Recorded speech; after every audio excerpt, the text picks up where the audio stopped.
Hello everyone, আসসালামু আলাইকুম। সবাই কেমন আছেন? আশা করি সবাই অনেক অনেক ভালো আছেন। আজকে আমি ভালো নেই, কারণ আজকে আমি একটু অসুস্থ।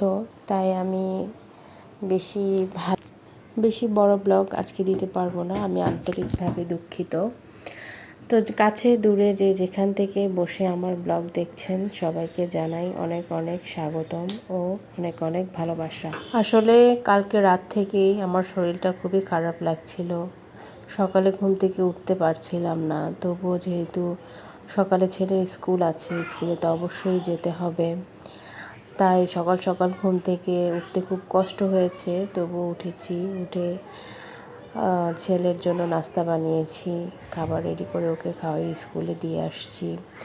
স্কুল থেকে এসে তারপরে এই যে কাপড় চোপড় ধুয়ে নিলাম। আর আজকে রান্না বান্না করতে আমার অনেক দেরি হয়ে যায়, যেহেতু আমি আজকে একটু অসুস্থ। আমার কুটাকুটি করতে খুব কষ্ট হচ্ছিল, আমি দাঁড়িয়ে থাকতে পারছিলাম না, আমার খুব মাথা ঘোরাচ্ছিল।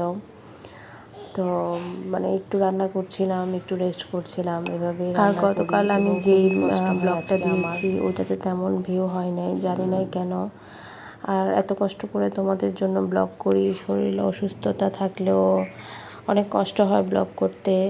তবুও তারপরে এডিটিং করা, ভয়েস দেওয়া, এগুলো অনেক কষ্টকর। তবুও তোমাদের জন্য আমি ভিডিও এডিটিং করি, এত কষ্ট করি, কিন্তু তোমরা আমার ভিডিওগুলো দেখো না, এবং যারা দেখো তারা ভালো কমেন্ট করো না। জানি না তোমাদের কি সমস্যা। তোমরা প্লিজ আমার ভিডিওটা দেখার পরে একটা ভালো কমেন্ট করবে এবং সাবস্ক্রাইব করে আমার পাশে থাকবে। আজকে তাড়াহুড়া করে রান্না করতে পারিনি, বললামই তো আজকে আমার রান্না করতে খুব দেরি হয়ে গেছে। ছেলেকে স্কুল থেকে নিয়ে এসে ওদেরকে গোসল করিয়ে তারপর আমি আস্তে ধীরে রান্না করি।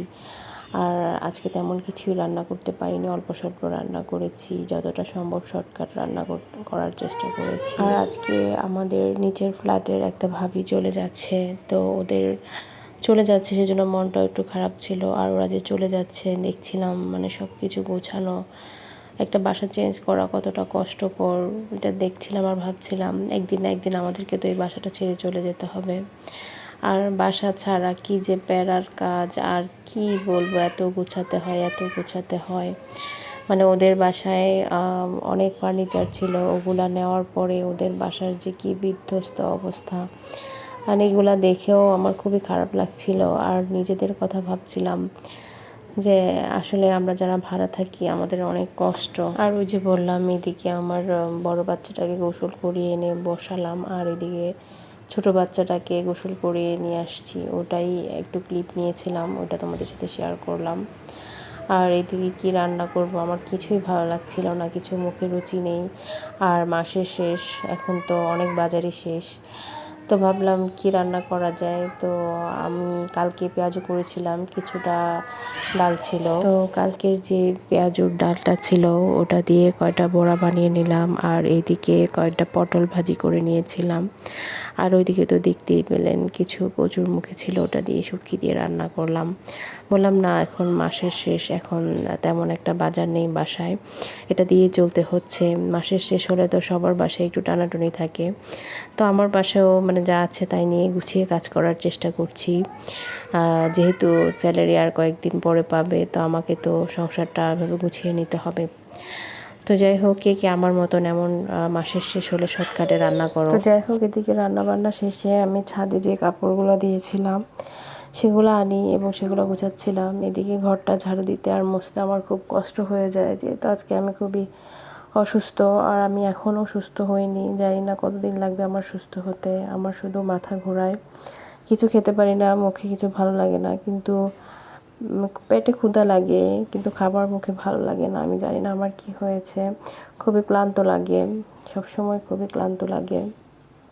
আর আজকে তো খুব বেশি শরীরটা খারাপ ছিল, আমি ভাবছি আজকে আমার ছেলেকে স্কুলেই নিতে পারবো না, কিন্তু তবুও আলহামদুলিল্লাহ যেতে পেরেছি। তো যেটা বলছিলাম, কালকের ভিডিওটা দেওয়ার পর আমার মনটা খুবই ভেঙে যায়। তোমরা কেউ আমার ভিডিওটা দেখোনি, কেউ ভালো একটা কমেন্ট করোনি কেন, আমার ভিডিওতে ভিউই হয়নি কেন? আর সবার ভিডিওতে দেখি অনেক ভালো ভালো ভিউ হয়, কিন্তু আমার ভিডিওতে ভিউ না হলে তো অনেক কষ্ট হয়, তাই না? প্লিজ যার যার সামনে আমার ভিডিওটি আসবে, প্লিজ আমার ভিডিওটি দেখবে, আমার ব্লগটা দেখবে। আর আমাকে সাপোর্ট করবে। আর যেসব বড় বড় ব্লগার আপুরা আছেন, আপনাদের কাছেও রিকোয়েস্ট থাকবে, আপনাদের ব্লগগুলো আমরা দেখি, আপনারাও আমাদের ব্লগগুলো একটু দেখবেন, কষ্ট করে আমাদের পাশে থাকবেন। আর এদিকে দুপুরে এত গরম পড়ছিল যে কি বলবো। এখন তো রাত হয়ে গেছে অলরেডি, তবুও গরম কমছে না, গরমে আরও বেশি খারাপ লাগছে। জানি না এই তাপপ্রবাহ আরও কতদিন থাকবে। কোথাওই ঠান্ডা পাচ্ছি না, কোথাও ভালো লাগছে না। আর বাইরে গেলে তো মনে হচ্ছে পুরো জ্বলে যাচ্ছি, কি বলবো। সকাল টাইমে তো রোদটা তখন মাত্র উঠে, তখন তো অনেক খারাপ লাগে। তো যাই হোক, কিছু করার নাই, জীবনে চলার পথে এগুলো নিয়ে চলতে হবে। গরম, বৃষ্টি, তারপরে শীত, সব কিছু মাথায় নিয়ে চলতে হবে। আল্লাহ পাক যেন সবাইকে সুস্থ রাখে, ভালো রাখে, এই দোয়া করি। আর আজকের ব্লগটি তোমাদের কেমন লাগছে একটা ভালো কমেন্ট করবে। আর এদিকে আমার ছোট্ট বাবাই আমার ওড়নাটা নিয়ে সে খেলা করছিল, সেটাই তোমাদের সাথে শেয়ার করলাম। তো যে যেখান থেকে বসে আমার ব্লগটি দেখছো, সবাই ভালো থেকো, সুস্থ থেকো, এবং আমার জন্য এবং আমার বাচ্চাদের জন্য অনেক অনেক দোয়া করবে। আর লাইক দিয়ে আমার পাশে থাকবে, আমার চ্যানেলটি সাবস্ক্রাইব করবে। আমি বারবারই বলছি, প্লিজ আমার পাশে থেকো আপুরা। আল্লাহ হাফেজ। আমার বাচ্চার জন্য সবাই মাশাআল্লাহ বলবে। হ্যাঁ, আমার বাচ্চাকে দেখে কেউ বাজে কমেন্ট করবে না, সবাই মাশাআল্লাহ বলবে। সবাই ভালো থাকবে, সুস্থ থাকবে, এবং আমাদের জন্য অনেক অনেক দোয়া করবে। আল্লাহ হাফেজ।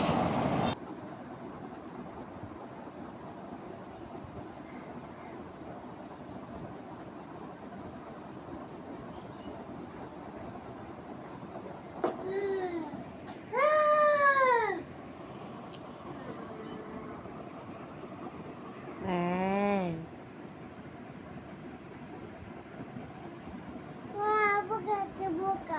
কোথায় পোকা?